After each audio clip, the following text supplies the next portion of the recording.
ఈరోజు పంచాంగం జూలై 8, 2024 సోమవారం. శ్రీ క్రోధీనామ సంవత్సరం, ఉత్తరాయణం, గ్రీష్మ ఋతువు, ఆషాఢమాసం, శుక్లపక్షం తదియ.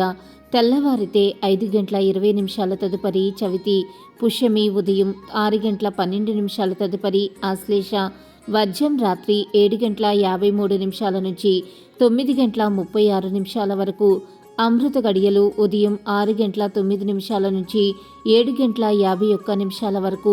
దుర్ముహూర్తం మధ్యాహ్నం 12 గంటల 30 నిమిషాల నుంచి 1 గంట 22 నిమిషాల వరకు. తిరిగి 3 గంటల 6 నిమిషాల నుంచి 3 గంటల 58 నిమిషాల వరకు.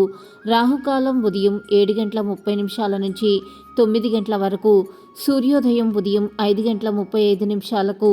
సూర్యాస్త సమయం సాయంత్రం 6 గంటల 35 నిమిషాల వరకు.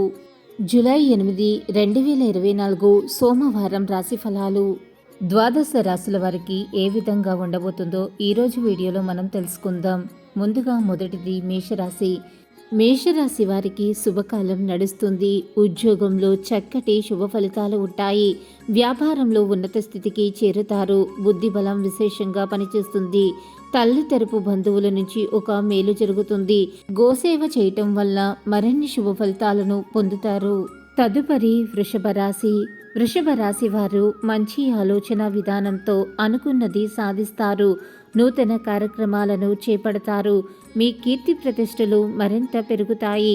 అనూహ్య ధనలాభాన్ని పొందుతారు. లక్ష్మీదేవిని ఆరాధిస్తే ఇంకా శుభ ఫలితాలను పొందగలుగుతారు. తదుపరి మిథున రాశి.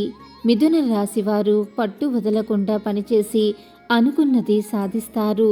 అనవసరంగా కష్టాలను కొని తెచ్చుకుంటారు. కొన్ని పరిస్థితులు మనోవిచారాన్ని కలిగిస్తాయి. హనుమాన్ చాలీసా పఠించడం వల్ల మంచి శుభ ఫలితాలు కలుగుతాయి. తదుపరి కర్కాటక రాశి.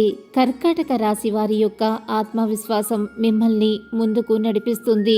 నూతన ప్రయత్నాలు ఫలిస్తాయి. కుటుంబ సభ్యులతో ఆనందంగా గడుపుతారు.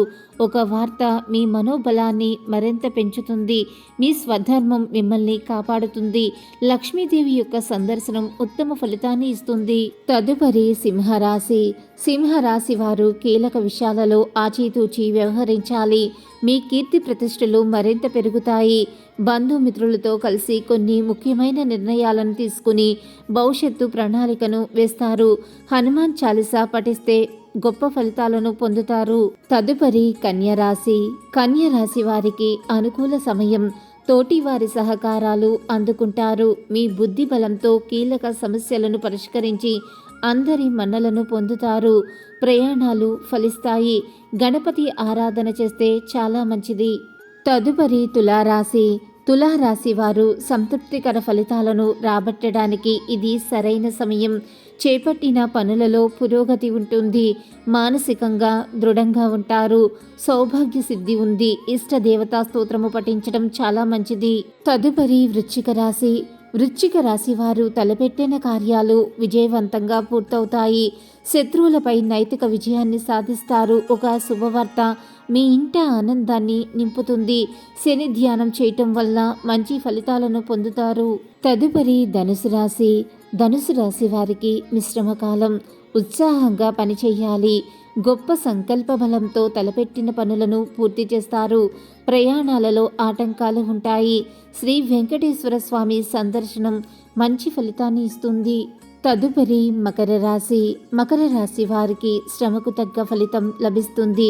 మానసిక ప్రశాంతత తగ్గకుండా చూసుకోవాలి. ద్వాదశ చంద్ర సంచారం అనుకూలంగా లేదు. సమయానికి నిద్రాహారాలు తప్పనిసరి. శ్రీ విష్ణు ఆరాధన చాలా మంచిది. తదుపరి కుంభరాశి. కుంభరాశి వారు శ్రమకు ఫలిస్తుంది. ఆధ్యాత్మిక కార్యక్రమాలలో పాల్గొంటారు. అవసరానికి తగిన సహాయం చేసేవారు ఉంటారు. ఆంజనేయ స్తోత్రం పారాయణం చేస్తే చాలా మంచిది. తదుపరి మీనరాశి. మీనరాశి వారు పెద్దలు సూచించిన మార్గంలో ముందుకు సాగి మంచి ఫలితాలను అందుకుంటారు. ధనధాన్య లాభాలు ఉన్నాయి. మనస్సౌఖ్యం కలదు. నూతన వస్తువులను సేకరిస్తారు. సమయానుకూలంగా ముందుకు సాగితే మంచి జరుగుతుంది. హనుమత్ ఆరాధన శుభప్రదం. మీ గ్రహస్థితి ఎలా ఉన్నా ఆ భగవంతుడి అనుగ్రహం వల్ల మీరు చేసే ప్రతి పనిలో మీకు విజయం సిద్ధించాలని ఆ భగవంతుడి యొక్క అనుగ్రహం ఎల్లప్పుడూ ఉండాలని మనస్ఫూర్తిగా కోరుకుంటున్నాను. ఈ వీడియో కనుక మీకు నచ్చినట్లయితే లైక్ చేయండి, షేర్ చేయండి. మరిన్ని ఆధ్యాత్మిక విషయాల కోసం మన ఛానల్ని తప్పకుండా సబ్స్క్రైబ్ చేసుకోవటం మర్చిపోకండి. ఇంకొక సరికొత్త వీడియోలో మళ్ళీ కలుసుకుందాం. అంతవరకు సర్వే జన సుఖినో భవంతు. Thanks for watching.